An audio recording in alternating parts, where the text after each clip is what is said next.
Welcome to the Pittsburgh Dish. I'm your host, Doug Heilman.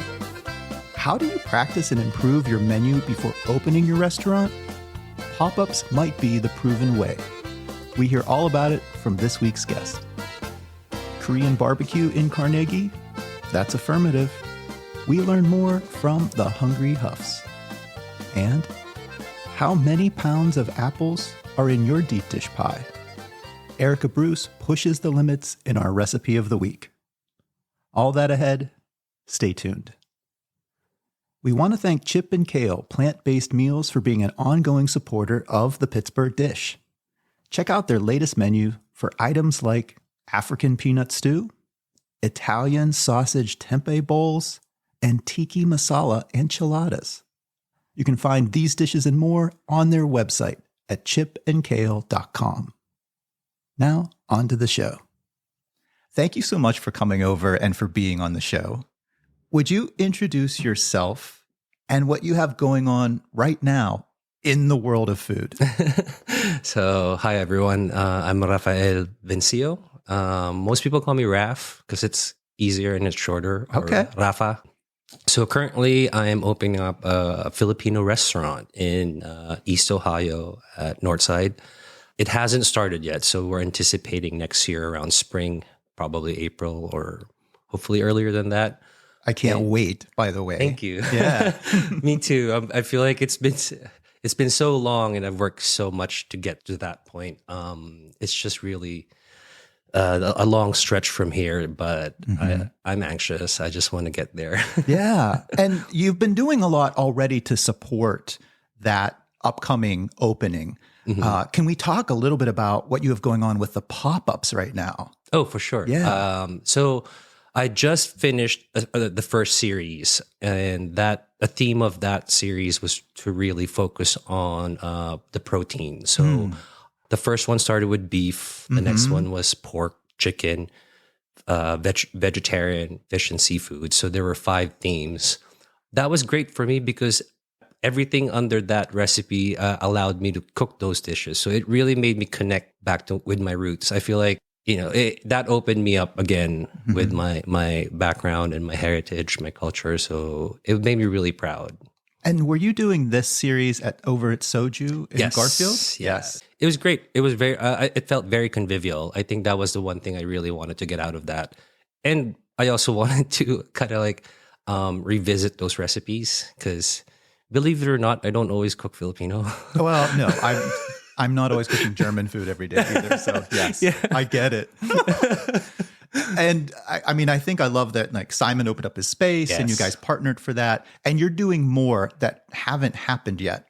Lilith and the black cat? Fat cat. The fat cat, that's right, over on the north side. Yes. So what are some of those series going to look like? So this one I'm really, really, really excited about because essentially this is the menu that I want to open up with. I'm trying to delve deeper into it, refine it. I wanna see how the people respond to it compared to what I initially did with the first pop-up series. The first pop-up, it was like many things and spread, and you were like, opulence, you're like, it's a feast. Yes. This time around, it's not ticketed, it's by reservation. It's your typical sit-down experience. Okay. You order a la carte, you can create your own experience. You can come hungry, too hungry, maybe not so hungry.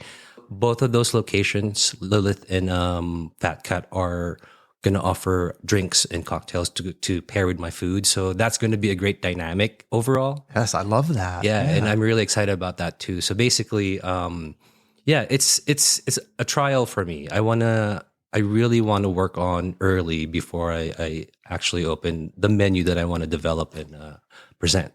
Here's what I appreciate about these pop-up series. I've seen other really successful chefs do the same thing. Fet Fisk did several pop-ups. Apteca did several pop-ups. Sort of a proven technique of introducing your cuisine to other folks. Yeah, I do notice that. I think that's a great way to connect to the demographic. especially those two that you mentioned, Apteca and Fat Fisk, like those are like my top tier choices for food, places in the city. So, and I really admire their vision. I think what's great about their motive was they wanted to present themselves through the food that they make, and it speaks about their personality, their skill, and just like their overall self. I find it very admirable. Yeah. So what I would love to do for our listeners, can we dive into some of your dishes, maybe some of the things you're thinking about showcasing on the upcoming series? If I were to attend.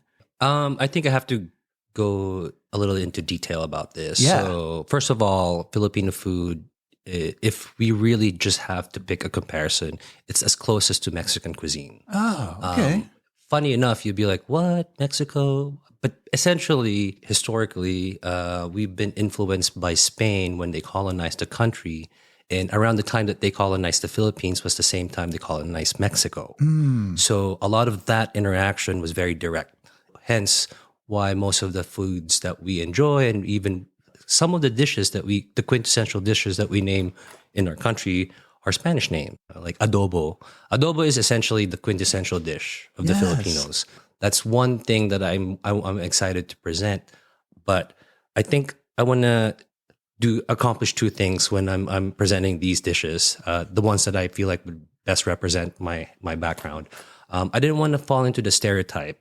I think nationally we have a movement in terms of how Filipino food is becoming more modern and popular, but it's always the same dishes. And there's, I feel like it's lacking the lived experiences that made those dishes really connect with the culture.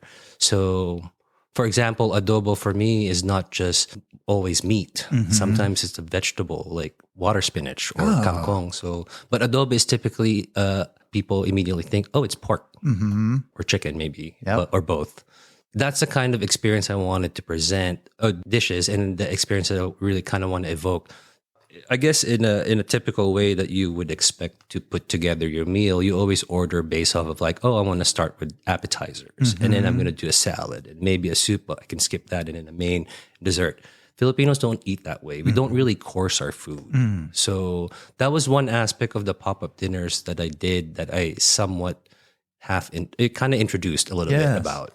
In the context of our cuisine, we don't really course the way like Western cuisine does, like the more, I guess, refined dining experience. Or traditional French courses, if we will. Yes. So if I come to a pop-up, are dishes just coming out all together or at random as they're being prepared? Yeah. I envision this pop-up service and experience to be more of like, as the food gets ready, it's served to you. It's kind of like Apteca style too, where you order everything from one point. Right. And it just comes out. And it just comes out. That's it. Yeah. And it's fine. Yeah. And maybe the chef would be like, you know what? The chef recommends this coming together at the same time. They don't need to know why. I think it's great. It's a recommendation. Yeah. If we dial back to someone that really just hasn't experienced Filipino cuisine, you have mentioned already some of the hallmarks, pork, all of the proteins, seafood. Is grilling more prominent or steaming? What's some of the technique or spice that we would commonly find? Yeah. I would say definitely use of fire. So whether that's grilling or spit roasting. Yes. Yeah. But it's no different like going here at the park where you have that standing box of like, where you just bring a charcoal. Yeah. Yeah. This could be because of the way, like I said, our country was influenced by foreigners. But we kind of, I would say immediately, that's the best way for Filipinos to just have a food experience anywhere. But typically, I would say Filipinos love to stew, if anything. Most of the recipes are based off of that genre, that umbrella of recipes. But I have to say, I think the most loved texture would be crunchy. So maybe to answer your question, frying might be the most popular method. Again, that's debatable. This is based off of this is your take. Yes. Yeah, what's your take? Yes. What about spice level? When we talk about influences from Spain, what I tend to observe is mostly traditional Spanish cuisine will be smoky, maybe paprika, but not spice. Yeah. But then you start talking about Mexican cuisine, and we love all the chiles. Yes. What about Filipino cuisine? I would say it's like a coin. It has both sides. So I think I'm going to start approachable. Yeah. I think it's a great move. Yeah. Before we move away from the food and the cuisine, are there any other specific ingredients that you think are standouts or hallmarks? I know you use ube a bit. Ube is definitely one, but I think... And we should tell our listeners. Yeah. Well, let me let you say. Yeah. Can you define what is ube? Ube is a true yam. So I think essentially it's just like a root crop. vegetable. It's a root vegetable. It has a natural purple color. Beautiful. Very Vibrant. very vibrant, very regal. And a lot of desserts, that ingredient is heavily utilized. I love it. Shamefully, I can thank Trader Joe's for introducing me to more ube products right now. Yeah. But if you take a stroll at the Asian store, you could definitely see a lot of sweets that are ube flavored. And I have a preference for sweet, by the way. So I think I lean more on ingredients that favor that. So pandan is the next one. Yes. Which is, it's an aromatic. It's also called the screw pine. What I love about it, it's very exotic. It's very tropical. Its flavor is almost like vanilla, and it goes well with coconut milk. So a lot of my coconut dishes will utilize that. I think the other thing that because sweet is one of the most popular flavor profiles in the country, but sour is the next thing. So I think a lot of the foods that I want to serve will have a sour component that would help balance it out. I like that. I love those different notes of flavor. It makes it all come together. Yes. Yeah. Raf, if someone is coming to one of the pop-ups, what might be one or two key dishes that I could enjoy? I can think of one right now. I call this dish lumpiang bangus. Typically, the way we would put this together, so bangus is milkfish, which is... Milkfish. I think it's comparable to branzino. Okay, yeah. It tastes like it. It feels like it. Texture, all everything. that. Okay. It's a really bony fish. They're kind of like both painstaking. But what I did in this recipe typically is when we lumpia, which is a Chinese influence, a heavy Chinese influence in our cuisine, are spring rolls. Yes. So spring rolls are widely popular in the country. We stuff it with things. Anything can go in a spring roll. Yeah. But in this sense, typically we would take the fish, cook it, and then just stuff it with veggies. But my version of this is I wanted to introduce something more refined with what I've learned in the professional kitchen. So I wanted to make a smoked pate. Ooh. And then essentially I deep fried the spring roll first without the filling. So it creates a hollow cylinder. Yes. And then I'd stuff the pate into that cylinder. So you get a perfect bite. Amazing. So it has all the texture, the crunch from the spring roll, and just like the smokiness from the fish, the richness from the pate and everything. And you get I can put a little bit of like something acidic in there, like pickles. Typically achara, which is a green papaya pickle, is something that so this is like a dish as a bite. Yes. So I'll have 6 of those.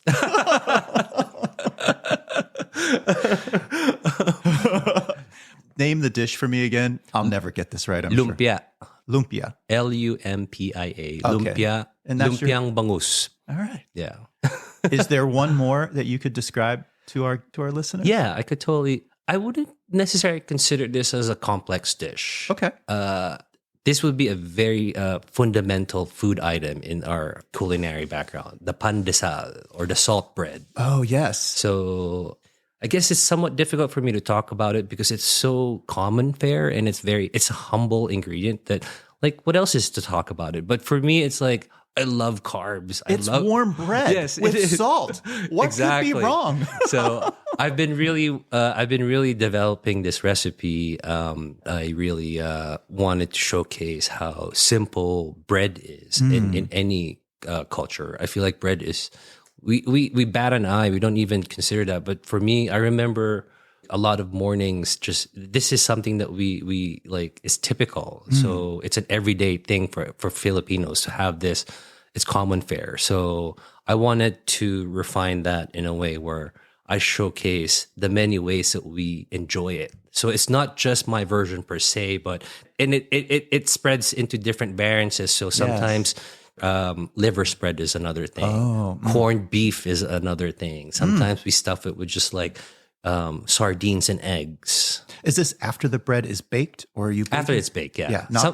You're almost making like a little maybe filling or sandwich. Yeah, if you it will. depends. So I did a version at the pop-ups at Soju where I stuffed the inside with corned beef. Oh, that was amazing because all the juice is baked into the bread. So when you bite into it, it's so beefy, but it was also like so rich and so fulfilling. So that's the kind. I think that's another thing that I wanted to highlight about the simplicity of what I'm trying, my approach and what I'm trying to present.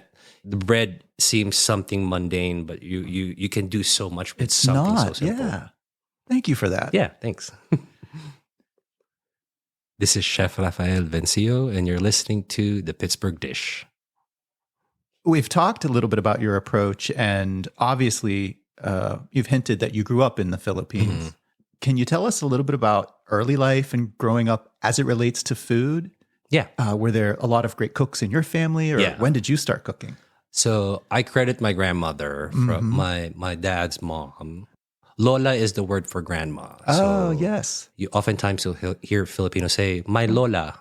The male would be Lolo. So Lola and Lolo are grandma, grandpa. But grandma she's my culinary idol. She definitely coaxed me into starting up. I still remember the first thing she taught me what to bake. We made peanut butter cookies. Oh, perfect. So grandma was definitely the main influence in my early development. But a lot of our experiences or even just social interactions are always focused on food. There's always food. We use food as a reason to gather. Of course. Essentially.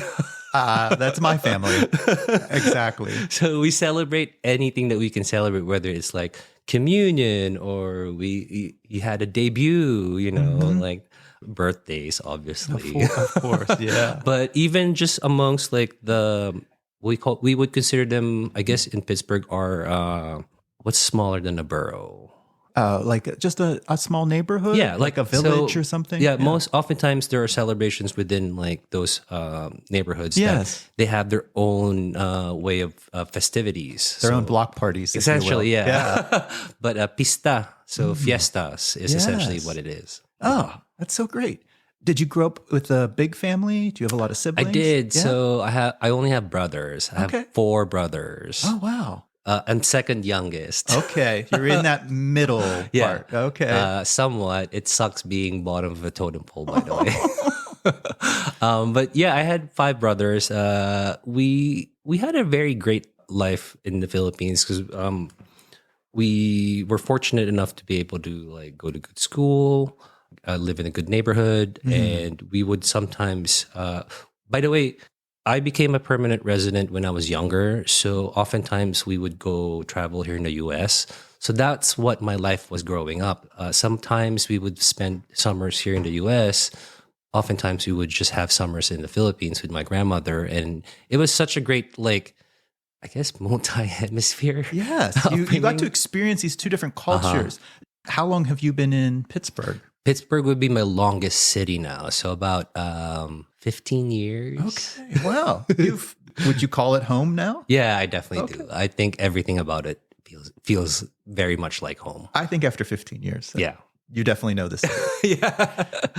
You did spark another question I had. When you were going back and forth from the States back to the Philippines, you have a nickname, and that really has followed you on your social handle. Yeah. Can you tell us a little bit about that? So Amboy is a slang. Not supposed to be a positive thing. Not back quite. home? Yeah. Okay. Well, at least the way it's I guess the vernacular. Yeah. It's always associated with someone who's kind of like I guess if we just look at the reason why Filipinos sometimes demean the idea of Westernization, like we were colonized. So sometimes a lot of the idea of like, wow, you're being westernized. You want to reject that. You want to reject that. Yes. Yeah. Or that's the natural thing. That's a natural reaction. So that's where Amboy stems from, because it's used American boy. American boy. Okay. Because it's somebody like me who was born and native to the country, but not westernized or naturalized, essentially.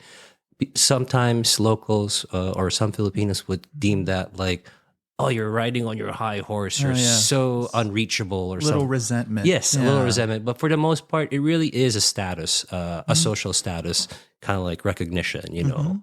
Getting immigrant status in the U.S. is one thing difficult. So anyone who has that opportunity, I mean, most people are happy that they are able to have that status. Yeah. It's just that Amboy was always been used by my friends, at least to me, as a way of teasing me. I'm like, especially when I just get back from the U.S. You've been gone the entire summer, and you're like, your friends haven't seen you. You're like, great, oh, here comes Amboy. But you took that that was sort of a joke, and you own it. You've owned it for your life over here. Yes. And I like that. I think it really is a way of turning around any of that stigma or rejection. Yeah. Amboy can also represent an achievement, like something to be proud of. I think in essence, it really is, I guess, part of the process of being an immigrant. Yeah. So you set up shop here in Pittsburgh, and over the last couple of years, I think I noticed as I was doing a little bit of research, I saw one pop up at the Speckled Egg a few years back. Yes.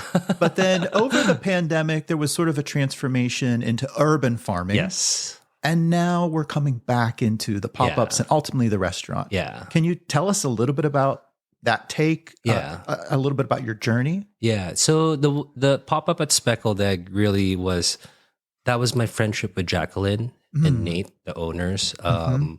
So Jacqueline and I were the inaugural class of Small Mangali's restaurant incubator, and we were neighbors. And from there, we developed a really strong friendship. So almost family. And when we were at Small Mangali as the inaugural class Love of the Small restaurant. Mangali. Yeah, that's a distant memory. Yeah. But she offered the space, and and I've been really trying to develop the idea of how to introduce Filipino to Pittsburgh.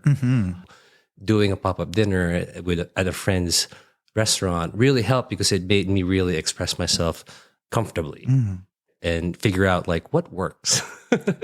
Can I take a little step back? Yeah. You sparked another question. Did you go to culinary school, or you just mentioned you worked in several kitchens? Where did the whole kitchen experience start? I did not go to culinary school. I am mostly self-taught. I did apprentice under two different chefs. The apprenticeship, really what they did was took me under their wing and really just tried to teach me the fundamentals. Okay.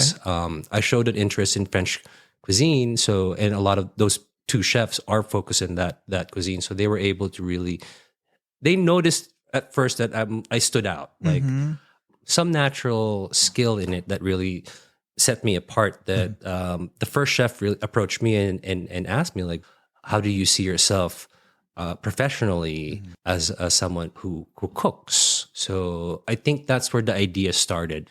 And then the second chef was the one that taught me the fundamentals, like the knife skills, just how do you compose menus, recipes, and just the backbone of French cuisine. And oh, by the way, these two people saved you thousands of dollars. Yes. From culinary school. Not to say culinary school is bad, but this was very good for you. Yeah. And then the rest of that, I basically, I'm fortunate enough that they taught me some sense to figure things out on my own. So the rest of it, I self-taught. And did I hear you did a stint at Highhold? Yes. And anywhere else around Pittsburgh? Spoon would be one. Brian Pekarsik. That was very pivotal in my work history. Legume was definitely, I think I still credit a lot of my professional development with that place and that brand and name. I think by the way, I secretly love American food. Yeah. I think, but my understanding is a little bit more, I think, I view American cuisine as global food. So when I work at Legume, part of my work was that to introduce the global influence in tangent with what is local to the western region of PA. So we were mostly focused on Pennsylvania Dutch, and a lot of that, like the really hearty kind of like what farm cuisine was, and that made me fall in love. So even now, I tell people about legume, and they're like, "Legume, what?" Yeah, I miss legume, and that's where Butter Joint Joint has expanded into exactly the whole thing now. Yeah, it's not now under one brand name. That's right. Yeah. And so then after the professional kitchens, there was an urban farm, and we were just through the pandemic or just about coming out. Yeah. So tell me a little bit about that. Yeah. I definitely had a moment where I feel like professionally I was standing at a fork and I had to make a decision whether I wanted to stay in cooking or if should I walk a different path. And farming was basically my compass. I needed something to point me that I feel like was the right direction to lead me professionally. And I chose farming, particularly urban farming. In my head, if I wasn't going to cook, I would just be a farmer. If this succeeded to a certain degree that I can somewhat segue out of cooking, I would have. I think, and I would still feel the same passion because I know I'm still working with food. Yes, you're still connected to it, even more directly with the land. Exactly, yeah. This is how I know you. Like for the last couple of years, I've been following you. I know that you've been at like Squirrel Hill and Lawrenceville Farmers Market on the regular. Yes. And we should probably say, just for folks that maybe weren't familiar, Hilltop Urban Farm. Correct. And then the business that you were operating was the Amboy Urban Collective. Correct. Right? That's what your logo has been so far. Correct. And is that going to change a little bit now because of the restaurant? Correct. Yeah. So Hilltop was another. I have a knack for incubator models. It was a farm incubator. I see. So that's how the business started. Regretfully, and I say this because I genuinely feel like that is a wasted resource in our city. An urban farm model that is somewhat of a incubator system. It should work, but it's not working. And regretfully, that's what I feel bittersweet about it. But it really allowed me to have a startup business. Were you also growing some items that helped connect you back to Filipino cuisine? The one crop that I could think that would stand out the most would be kangkong or water spinach. Okay. So it's also popular in Thai cuisine, Chinese cuisine. It's somewhat in that Asian region. Yes. The other one would be saluyot or Egyptian spinach. So this one, it's noteworthy for its nutritional incentive. It grows almost on anything desolate, but it provides a high degree of nutritional value. Sure, yeah. It's essentially like okra, but on a leaf form. Okay. So it has like protein and such. The other crop that I was growing that I think more of like something unique that I wanted to kind of just like create a brand out of, but make it seem like this is Filipino was the alukbati. So this is Malabar spinach. Okay. It has like a very kind of like succulent feel to it, very glossy, deep green, has like a red underside or sometimes pink. Does it look a little like char? It does. Chard? Yeah, it looks like a Swiss chard, but they look like spinach leaves. Okay. So it does look like spinach, but it has like a succulent feel to it. It's very unique because I feel like that's the one thing that it's very common in the Philippines, but we don't really have it on the mainstream, at least from what I'm seeing, what Filipino dishes are coming out in the mainstream. So part of my strategy with the urban model farm was to introduce ingredients like that could either be more representative of the culture. So I didn't, again, going to the idea that I don't want to be stereotypical. So now you've stepped away from the farm to pursue this restaurant path again. Yeah.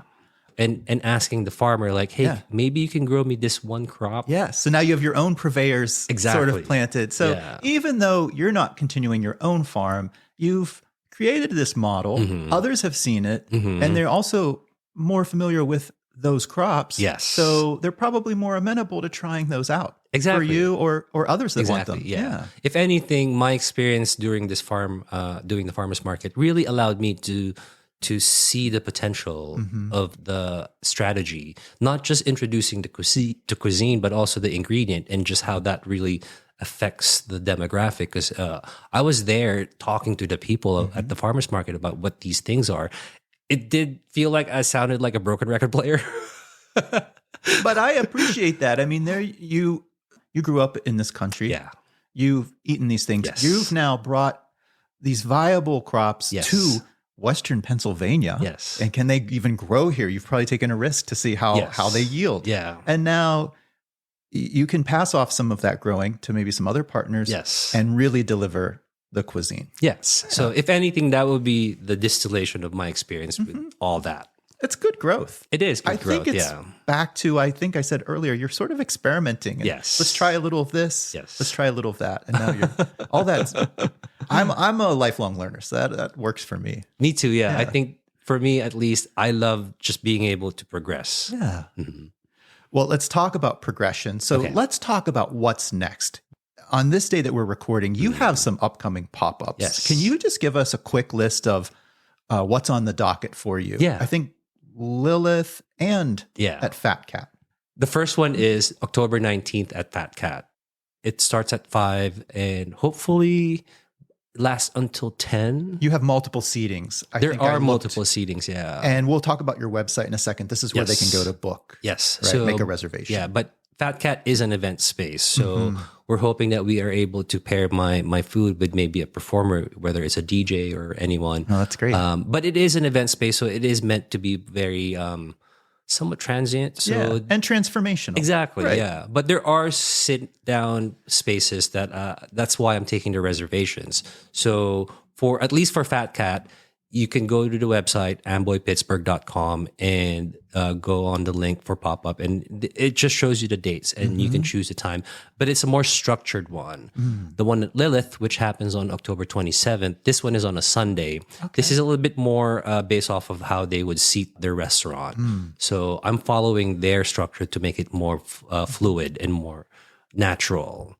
You can go on their reservations. This one is almost booked full, by the way. All right. I'm hoping that there are still some slots, but I highly doubt it. This one is a very much coveted experience for some reason because it's sold out. It reserved out quickly. Oh, well, that's a good story to tell. Yes. I am very happy that we are able, because Jamilka, the owner, and I, and Diane, we have history. We go way back, and it's great to be able to come back full circle with things.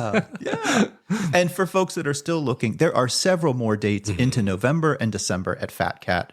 Correct. And so why don't we just do the plug right now? What's the website again? amboypittsburgh.com. So AMBOY Pittsburgh. All right. .com. And Raph, if they want to follow you and find you on social media, where can folks find you? Instagram is my primary handle. That's pretty much the only platform that I currently use. It's Amboy_Pittsburgh. All right, perfect.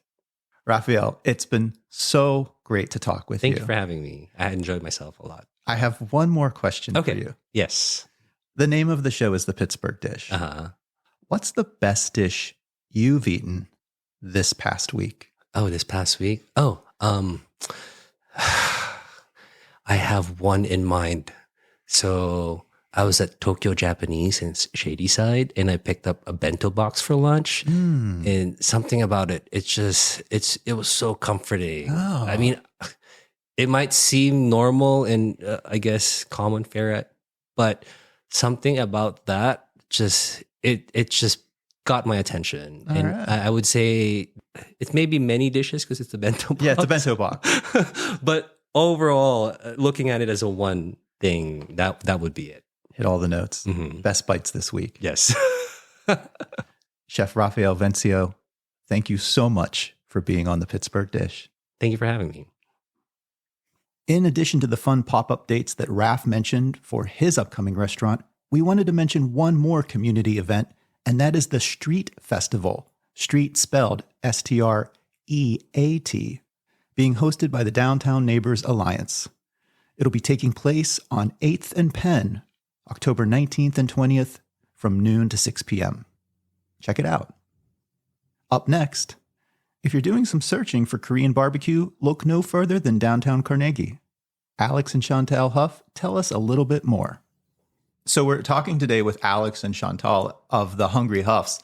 Guys, I was just wondering, I know you live out my way. Is there any unique dining place that you like in like the Robinson or Carnegie area that really just ticks the boxes for you? There is, and that would be Seoul Korean in Carnegie. Oh yeah, it's right on Main Street, just down from Leo Greta.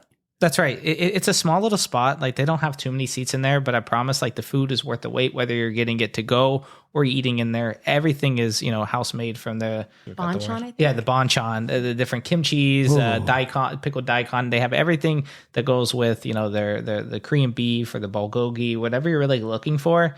It's the perfect place to go with a group. The scallion pancakes Are incredible. Incredible. The bulgogi is incredible.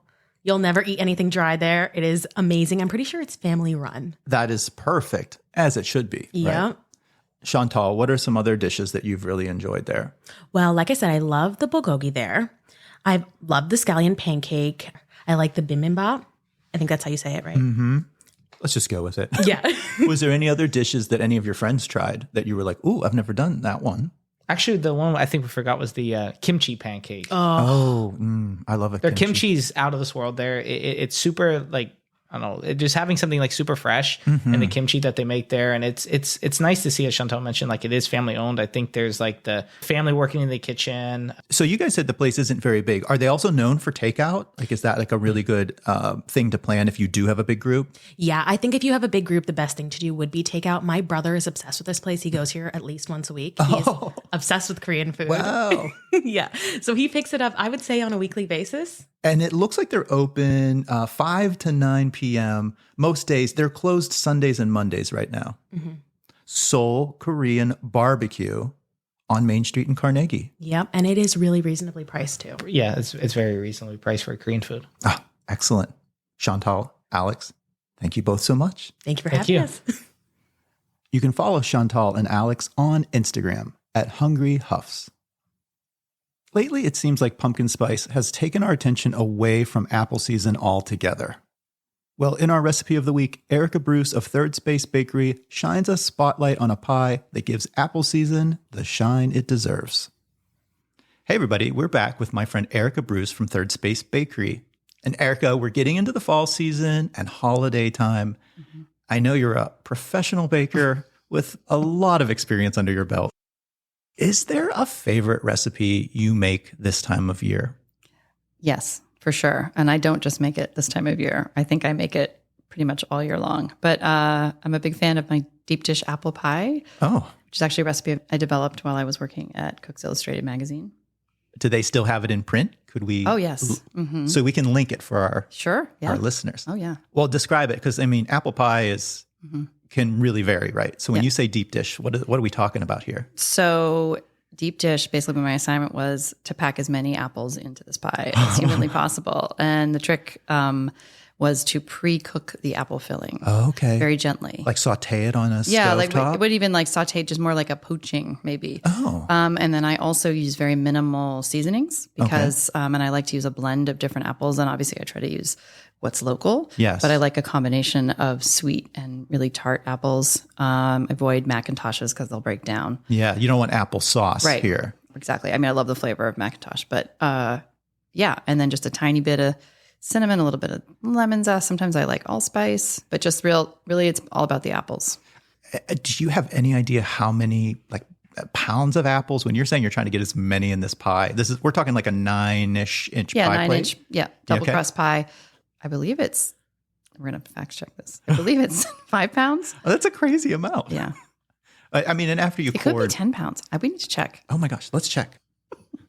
So we're sure it's 5 pounds. Mm-hmm. Yeah, we won't get crazy. No. Don't do 10. Don't do 10. Unless you're doing 2 pies. Exactly. And any special thing you do with the crust? I like to use an all butter crust. Yes. Just because I love the flavor of butter. Yeah. I like to add a little bit of sour cream. In the crust? Mm-hmm. Yeah, to the water portion of it. Yeah. Okay. That's about it. Nothing crazy like cheddar cheese in there. That's funny because that's Beth's favorite thing to make. No. Beth is your colleague, your my co-owner. Co-owner at Third Space Bakery, and she's always trying to get me to put cheese in the pie. But no, I think I'm kind of a purist when it comes to my apple pie. Yeah. Well, I love that for a holiday dish. Deep dish apple pie. Erika Bruce, thank you so much. No problem. My pleasure. Do you have a recipe? Share it with us. Just go to our website at www.pittsburghdish.com and look for our Share a Recipe form. That's our show for this week. We'd like to thank all of our guests and contributors, and to Kevin Selecki of Carnegie Accordion Company for providing the music to our show. We'll be back again next week with another fresh episode. Stay tuned.